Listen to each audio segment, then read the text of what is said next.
ত্রয়োদশ জাতীয় সংসদ নির্বাচনে অংশগ্রহণের ঘোষণা দিয়েছেন সরকারের উপদেষ্টা আসিফ মাহমুদ সজীব ভুঁইয়া। তবে তিনি জানিয়েছেন এখনও কোনো রাজনৈতিক দলে যোগ দেওয়ার বিষয়ে চূড়ান্ত সিদ্ধান্ত নেননি। রোববার ধানমন্ডি নির্বাচন অফিসে ঢাকা 10 আসনের ভোটার হওয়ার আবেদন শেষে সাংবাদিকদের সঙ্গে আলাপকালে তিনি বলেন, নির্বাচনে অংশ নিব নিশ্চিতভাবেই। আপাতত স্বতন্ত্র প্রার্থী হিসেবেই প্রতিদ্বন্দ্বিতা করার সিদ্ধান্ত নিয়েছি। দলীয় প্রার্থিতা বা কোনো দলের সঙ্গে যোগাযোগ প্রসঙ্গে আসিফ মাহমুদ আরও জানান, কোনো দলে যোগ দেব কিনা সেই বিষয়ে এখনও কারো সঙ্গে আলোচনা হয়নি। তবে উপদেষ্টা পদ থেকে তিনি কবে পদত্যাগ করবেন সেই প্রশ্নে কোনো স্পষ্ট মন্তব্য করতে চাননি তিনি। ধানমন্ডি এলাকার ভোটার হওয়া প্রসঙ্গে তরুণ এই উপদেষ্টা বলেন, দুবার ভোট দিতে পারিনি, এবার ধানমন্ডিতেই থাকার ইচ্ছা, তাই এখানকার ভোটার হয়েছি।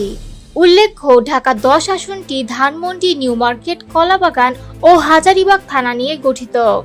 এখনও বিএনপি এই আসনে প্রার্থী ঘোষণা করেনি। তবে জামায়াতে ইসলামী এরই মধ্যে তাদের প্রার্থী হিসেবে সুপ্রিম কোর্টের আইনজীবী জসিমউদ্দিন সরকারকে মনোনীত করেছে।